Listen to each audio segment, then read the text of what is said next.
cancer diagnosis at the age of 32, my mom and I talked a lot about the shock of that diagnosis, given several doctors told us you're too young to have endometrial cancer.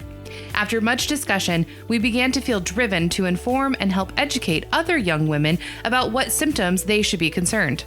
Having both been teachers, it seemed natural for us to look for a way to share Alex's cancer journey in order to help other young women avoid such a shocking diagnosis or possibly navigate a similar path. A podcast seemed the best way to get the word out, and that's how Down There Aware was born. 4 years later, our mother-daughter duo has gone from educating and informing to advocacy and action, with a fresh and sometimes very interesting and somewhat humorous multi-generational perspective. We look forward to sharing with you Season 4 as we advocate, take action, and make it a priority to always be Down There Aware.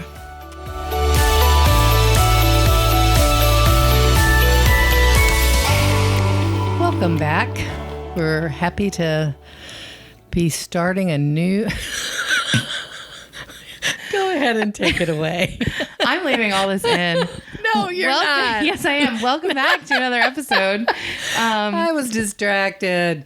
Okay. Every time, you have to know, every time we sit down to record an episode, and if you are watching us on YouTube, you know that we're doing this the same day we did last week's because we're in the same clothes. But you know that I start things. Because I have my mind on other things. Like I don't? Okay, Mary Massey. Tell it like it is. Oh, I just can't multitask. You're the busiest person in the world. Yeah. Anyway, today we are talking about... Well, some things we have seen come across our computer screen as we're researching. That's always interesting to me. You know, you look one thing up and then 5 different things come up, and that kind of like squirrel. You know, it's totally. It's a deep dive into so many things. So I thought it might be interesting to bring up some of the ones that were the most interesting and discuss those, because everybody may not be digging into stuff like we are, and they may not know about some of these things. So, well, and if we learned anything from last week, you know, just knowledge is important, and being aware, because, you know, who knows if Hank would have gone to the doctor and expressed a concern about his lymph nodes if he hadn't had those other, you know, precursors. And wasn't informed about it. Exactly. You know? Yeah. So the first one I want to talk about is a groundbreaking vaccine trial that aims to prevent cancers that are associated with Lynch Syndrome. Interesting. And if you've been a long-time listener, you know that we've talked about Lynch Syndrome quite a lot, because Lynch Syndrome is a genetic variant that predisposes those people to all kinds of cancer, but mostly in the lower abdominal region. So uterine cancer, ovarian cancer, colorectal cancer, penile cancer, stomach cancer, liver.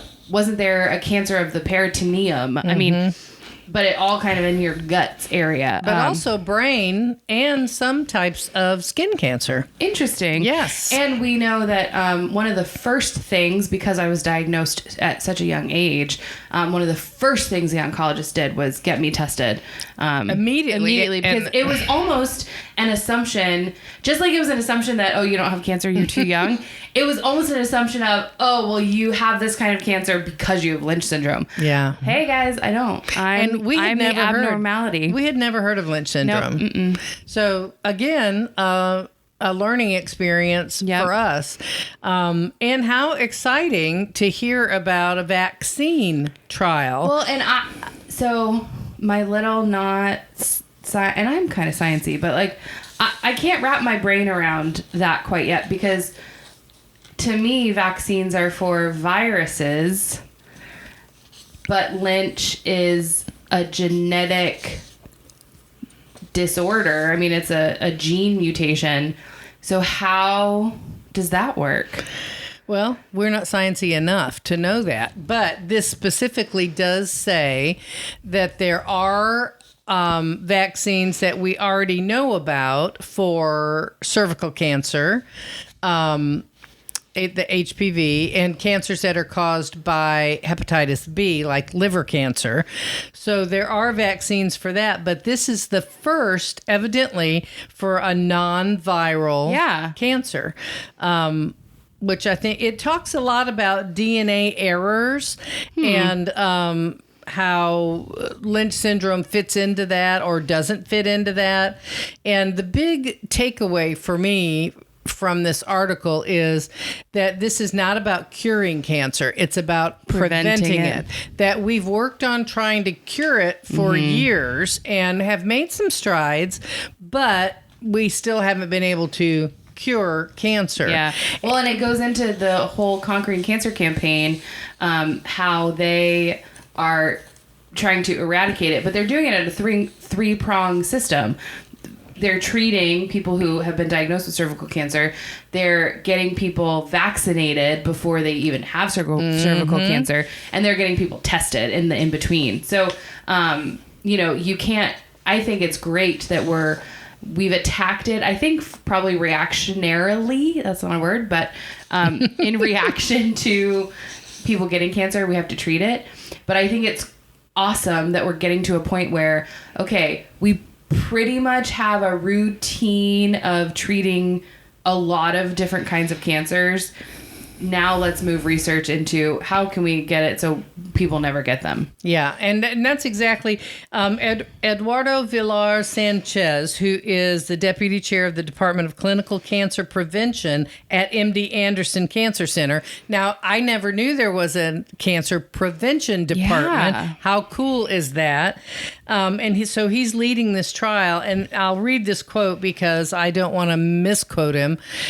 He says, the development of preventative vaccines is not only going to help us impact the community of Lynch syndrome carriers by bringing them tools to prevent cancer and extend their healthy lives, which is a number one goal of this effort, but also we're going to learn much more on how to prevent other preventative vaccines that can impact other cancers, and hopefully this experience will also translate into other genetic diseases. This is just the first step. This is just a phase 1 clinical trial.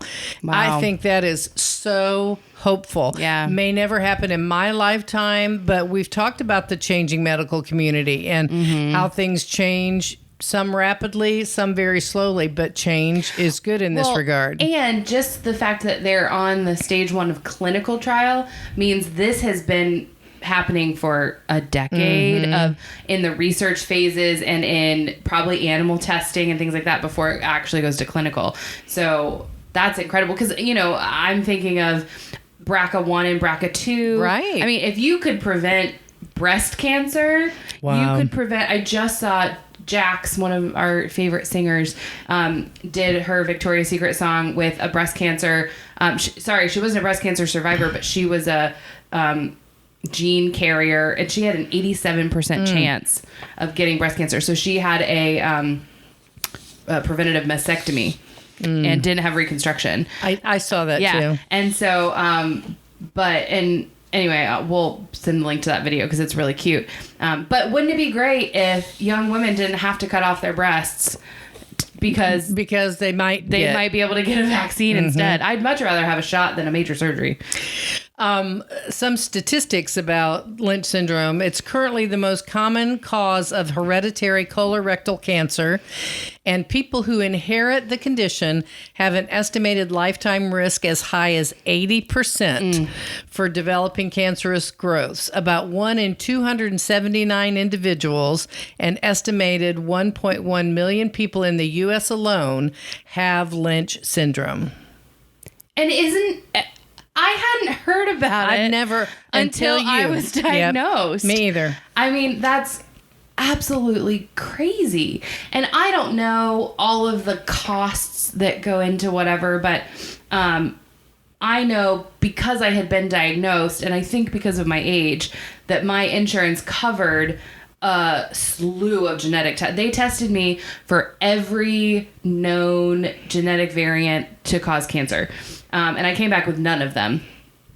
but why can't we do that on every infant that's born? And I get it all comes down to money. Yeah, it does. And you don't, it's kind of like we talked about a little while ago about how the Department of Transportation won't put in a stop sign until somebody dies, or put in a stop light until, there's been a bad wreck. And it's one of those, we're more reactionary than preventative for cost saving a lot of times. And that can be really frustrating when it's people's lives. But look at MD Anderson with the whole cancer prevention department. I'm just thrilled to even hear about that. Yeah. And the thought of vaccines that can prevent cancer. I know it costs money at the onset, but long term, just think of the savings. Absolutely. Cancer is one of the most expensive businesses in the world. Yeah. I mean, truly, the business of healthcare and the business of cancer treatment is astounding. Yeah. So this is very helpful, very encouraging. And you go, MD Anderson. Yeah, that's awesome. Another article that grabbed my attention was written by author and 2-time heart transplant recipient Amy Silverstein. I wasn't aware of Amy Silverstein. She has written 2 books and has had 2 heart transplants, which is unreal. So, I mean, it's rare to have one. Yeah. But a second on top of that. Exactly.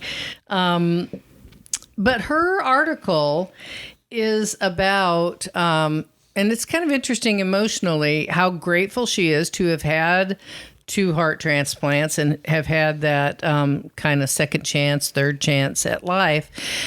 However, the immunosuppressant drugs that she had to take because of the transplants left her susceptible to a lot of things. Everybody, evidently, who has to take these drugs is at a dramatically increasing risk for diabetes, kidney failure, dangerous infections, and cancer. And that's what she wrote about. She has cancer now because, in part, because of these immunosuppressant drugs that she's had to take.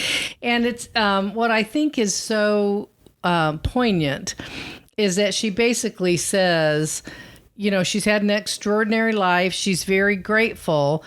And this is a quote, but all too often this intense gratitude creates a cloak of silence that hides the realities of transplant life. And I take that to mean she's so grateful at what she's been given that she almost feels like she can't say, but this gave me cancer. Yeah. You see what I'm saying? And it also kind of makes me wonder, does she feel that that's been like thrust upon her of, well, you should be grateful you're alive. And you should be people grateful. say that to cancer patients. Yeah, like you should be grateful that you had 2 heart transplants. Some people die on the list, never having had one. Like, you should be grateful. And, it does kind of make you... But again, I think, just like Hank said, I can be both.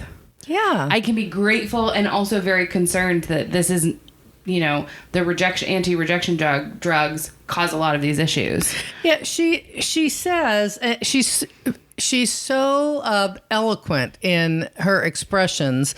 She says, and all of this is hidden well behind the pervasive gratitude recipients feel for their donor organs. When you are given everything, there is subtle and explicit pressure to ask for nothing more. And you're given the organ of someone because a family agreed. Well, the person consented. The person consented. The family is grieving, but this organ has been given. You shouldn't ask to not take drugs that are going to give you horrific diseases. Yeah. And that has to be a lot to live with. Well, and it has to be really isolating. Yes. In that you're already one of few who has had a transplant, and then add that you're a double transplant. And then now add that you have cancer on top of that. Like, your lived experience is probably super unique. Yeah.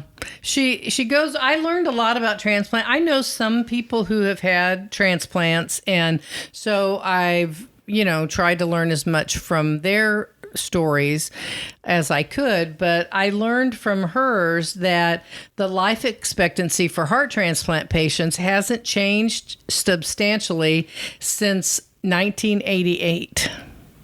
That's almost as old as I am. Yeah. That was when she had her first. Talk about, we talk about the changing medical community.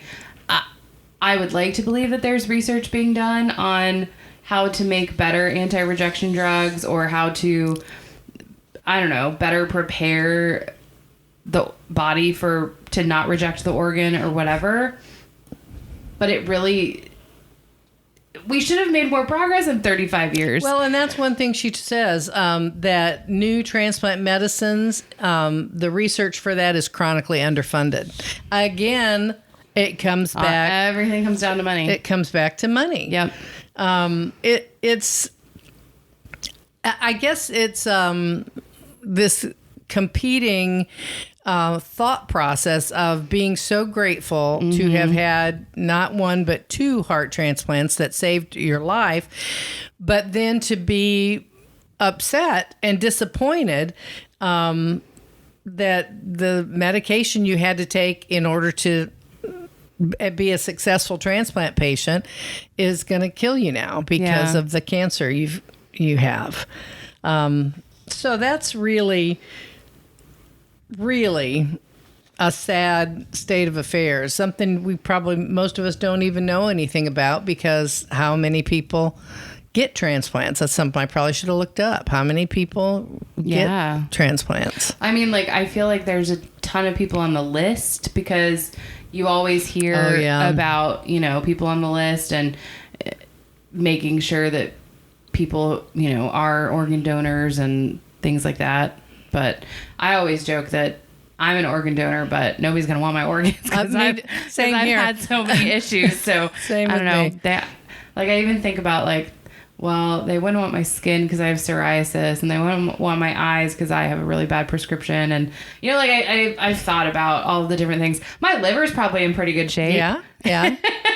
Well, and you know what? You leave that to the experts. You give your consent. Yeah. And then you leave it to the experts to figure out if you can be of help to somebody else. Yeah. And when I'm gone, I'm not going to need it. That's right. That's right. So exactly. Do what you can now. But again, we look for more funding for things that are so dramatically underfunded. And this evidently is one. I never would have thought about it. You hear about people take these drugs so that, I think I've heard them termed as anti-rejection drugs. But never have I ever thought what those do to people. I knew it was immune suppressant. Yeah. And I knew that people had to be careful about, particularly it came to light around COVID, where, people had to be really careful with infection and wearing masks. And I feel like transplant patients were wearing masks on planes and trains anyway. But I didn't, and I don't know if this makes me sound stupid, but I didn't correlate with immunosuppressant with more likelihood of getting cancer, because our bodies are probably fighting off cancer cells every day as we age. I never put that together. And then it, when you get cancer, the cancer has overcome your immune system at that point. But yeah, I never imagined. Did she say what kind of cancer she had? No. That'd be interesting if it was a specific kind that you're more predisposed to, or if it's just cancer in general. Yeah, I don't know. And then how do you know, and I'm not saying she's wrong, but just out of curiosity, how do you know that the drugs caused that cancer? Was she going to get that cancer anyway? I mean, we wouldn't know. Yeah, I take that back. I just looked back over my article, and it says she has incurable cancer in her lungs. So interesting. I don't know. They can do a lot of testing with cancer, where it starts, and Yeah. all of that, and specific types of cancer. So maybe there is, I don't know. Well, and I know, so being in your lungs, it's incorrect, but a lot of us assume, smoker. Yeah, but we've learned that that's really not true. And I imagine that a smoker wouldn't receive 2 heart transplants. Right, I would assume not. So, she likely didn't have other risk factors. Yeah, it's a sad thing, but good for her for bringing awareness to, a hard topic. Well, and that's what she said. She said, in the time I have left, I want to, get that out there. Yeah. Yeah. It reminds me, I follow a girl on TikTok and Mom just sent me a video of hers and I was like, I know her. I know her. I watch her on TikTok.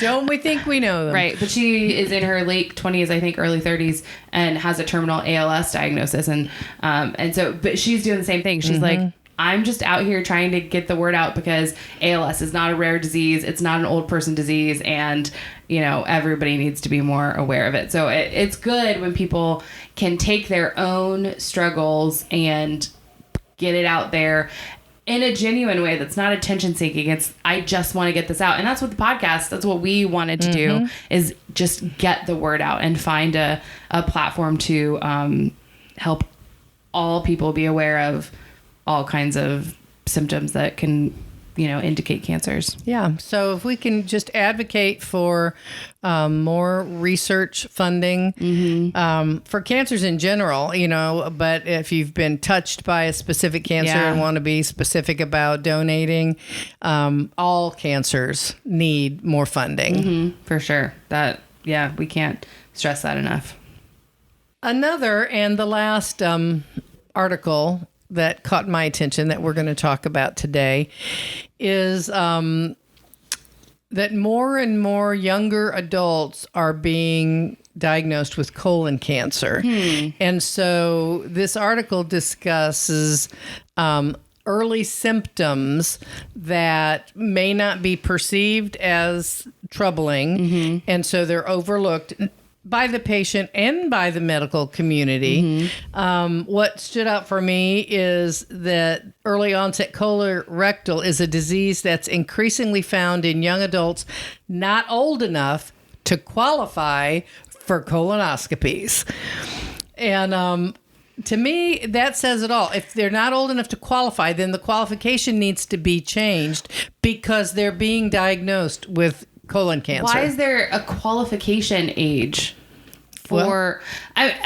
what I have never understood about the healthcare system is if my doctor, a specialist, sits me down and we have a discussion of my symptoms, or they do testing or whatever, and they say the next step is this test, an MRI, whatever you were just talking about. What's it called? Colonoscopy. A CAT scan, blood work, whatever it is. Why on earth are insurance companies allowed to say, well, we know why. I don't know about that. Like, I don't understand the lack of, or the dynamic of power there with, like, my doctor is saying this. Well, we know it boils down to money, but what I don't understand is if colorectal cancer, that's what we're talking about now, it applies to a lot of other things, is diagnosed early, it's going to cost a whole lot less to treat it and to the recovery that the patient has to go through. So isn't it worth the money up front if you're not putting out the money later? Well, and not just that, but colorectal cancer at its worst, you end up with a colostomy bag and you end up disabled and you end up being more costly to our systems of government and healthcare and whatever than if you just got a colonoscopy and said, oh yeah, that's we need to treat that. And exactly. And because from what I understand, early on, or colorectal cancer that's caught early is relatively treatable. Yes. If it's caught early. Right. This article talks about the proportion of colorectal cancer cases occurring in people under age 55 has doubled from 1995 to 2019, it's gone from 11% to 20% of people under 55. Yet the age limit was just lowered to 45. Just now to 45. And that's just a 10-year difference. What about the 20-year-olds or the 30-year-olds? Well, and it makes me wonder from a broader perspective of what on earth is causing double the amount of young people to get this disease. And I think a lot of people jump to our diet, colorectal cancer, I don't know. Is that part of it? Yeah. Or is other forms of your lifestyle, is that part of it? Is it environmental? I don't know, but it's it's crazy. I'd like to think there's research being done about the causes. You would think. But I'm going to tell you right now, if it is definitive without a doubt 100% that red meat causes, not gives you more inclination or whatever, but like causes, and any amount consumed. Do you know what an uproar that would cause in the general population? Well, yeah, look what we went through with cigarettes and lung cancer. Right. Yeah. And those aren't tasty, And so it's just one of those things that's like, it's a part of our core as Americans. We eat burgers and steaks on holidays and whatever. And so and think about the beef industry. Yeah. Now, you're not saying I'm not saying it's beef. I'm just saying that's an example. An example. I mean, if they came out and said it was corn or alcohol or whatever, it would have the same impact. It would be like, how can we take that out of our diet? How can we do that? And then you would have individual people. My brother would be the first in line to say, all right, well, I'd rather have cancer than give up my steak. And which maybe he wouldn't. I should put words in his mouth, but that would be my assumption. He does like his steak. He does like his steak. And I bet there are people like that. So anyway, it just goes to show that it would be really hard, even if they are doing the research, if they have a definitive indicator or, cause, how we would respond as a society. Yeah. The purpose of the article is to get out the information about early symptoms that we may not associate with colorectal cancer or colon cancer. One is abdominal pain, rectal bleeding, I think we all have heard, ongoing diarrhea, and iron deficiency anemia. Those are the four that they say they have shown up to 2 years prior to a colon cancer diagnosis. So I guess people who have been diagnosed and then they do a history on that patient, they've seen that these things showed up 2 years before. And they've seen enough of that to say, okay, wait, these are definitely early symptoms and we need to get that word out. Well, and we get TMI on this page, this podcast. I was having a few of those symptoms and was referred. I went to my regular doctor and was referred to a gastroenterologist. And sorry, my mic's being all wonky. And he asked my history and all of that, and pretty much said, you're too young. This isn't anything to be concerned about. People get diarrhea. He was really basically just blowing me off, ignoring me, and pretty much said, take Imodium, you'll be fine. And this was before my cancer diagnosis. So I wasn't as empowered to say, no, we need to do some testing, or I am really concerned about this, or that's not something that is going to work for me. But how many other people who actually end up having cancer have that kind of experience at a doctor's office? Well, I think after reading this article, I think there probably are a lot because they end up being diagnosed.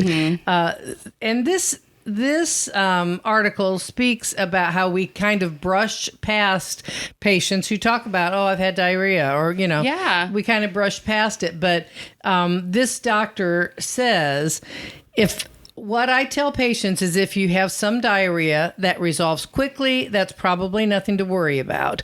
But if you notice that it's lasting for weeks or even a month, that might be something to have a conversation with your primary care doctor about. So I guess it's, and that makes perfect sense. You might have eaten something, or you were on a trip, or you didn't sleep well, and that there are all kinds of right. things that affect your gastro system. But the doctor goes on to say, if there's something that you feel that's out of the ordinary, push a little harder for more diagnostic tests. Now, isn't it a shame? You have to be the one to push a little harder. Yeah. But isn't that what we continue to talk about on the podcast? You have to know your body and be your own advocate. You do. And you know your body best. Yep. I mean, you're the only one going to the bathroom with yourself, you know and you know how you feel, and you know when you're having a good day or when you're not having a good day, and you have to speak up. And it's unfortunate that is so important in the realm of diagnosis and treatment and all of that, but it is, and it's one of those realities that we just have to accept and proceed forward. Yeah, just be your own advocate. Push if you don't feel like you're getting what you need. We talked about second opinions a few weeks ago. If a doctor, even with you pushing for further diagnostic testing, if the doctor refuses to do it, then see a different doctor. Yeah. And that's not being overly cautious. It's just simply being your own advocate. Yeah. Well, and if, doctors generally understand getting a second opinion, they're not hurt by it. Their feelings aren't hurt, whatever. Even if their feelings were hurt. Doesn't matter. Whatever. Like, truly, whatever. Sorry, I need my health to be my number one priority, and you're not making that, so I'm moving on to someone else. And that's not hard. No. For the, and are you going to see that doctor again? Maybe, maybe not. But even so, they should be a professional. And if the trade-off is you prevent diagnosis of a disease that's gone too far to fix or treat at all, then, it's worth it. For sure. It really is. So that's the whole point of the article, and it states it very clearly, is we want to get the word out to young people that just because of your age doesn't mean you can't get colon cancer. Yeah. You need to be aware of these early symptoms and see a doctor if they persist. Yeah, and for our UK listeners, if you need a reminder of the symptoms of colorectal cancer, you should go buy your toilet roll from M&S because they're listed on their packaging. And that is, something that we're really interested in getting the word out about gynecologic cancers, is to put that on feminine product packaging. So we're working on that. We're trying to get Procter & Gamble to listen. Yeah, we want them to listen. We've written them a letter, and we're also talking to smaller companies. And in that learning, from our perspective, it's easy. You put a QR code on this label and not a big deal. And we're learning that it's a lot more involved than that, and there's actually federal regulations on packaging and what has to be on, much like cigarettes, right? Like you have to put the Surgeon General's warning and things like that. And so just kind of navigating that space. So we are working on that, but I think I don't want to speak for you, I was a little Pollyanna in how quickly things would happen. Yeah, I was too, and I'm a little disappointed that we've received no response from Procter & Gamble. But kind of not surprised. Yeah, we're gonna try to persist and stick with it because I believe it could make a huge difference in informing young women in particular, and that's what started the whole podcast, young women who think they aren't at risk for gynecologic cancers because of their age. Or have zero clue about gynecologic cancers. Yeah, what the symptoms are to look for, what they need to be aware of. Yep. And the texting, the information on the packaging, we think could be a game changer. Yeah. And we want to see if we can keep that in the forefront and get something done. Absolutely. Thanks for listening. We'll see you next week. Thanks for listening to this week's episode of Down There Aware. Be sure to like and subscribe on our new YouTube channel, as well as on your favorite podcast platform. You can find us at Down There Aware on all social media sites: Twitter, Pinterest, TikTok, Facebook, Instagram. If you have it, we're there at Down There Aware. You can learn more on our website, www.downthereaware.com, and always get in touch with us, downthereaware@gmail.com. See you next week.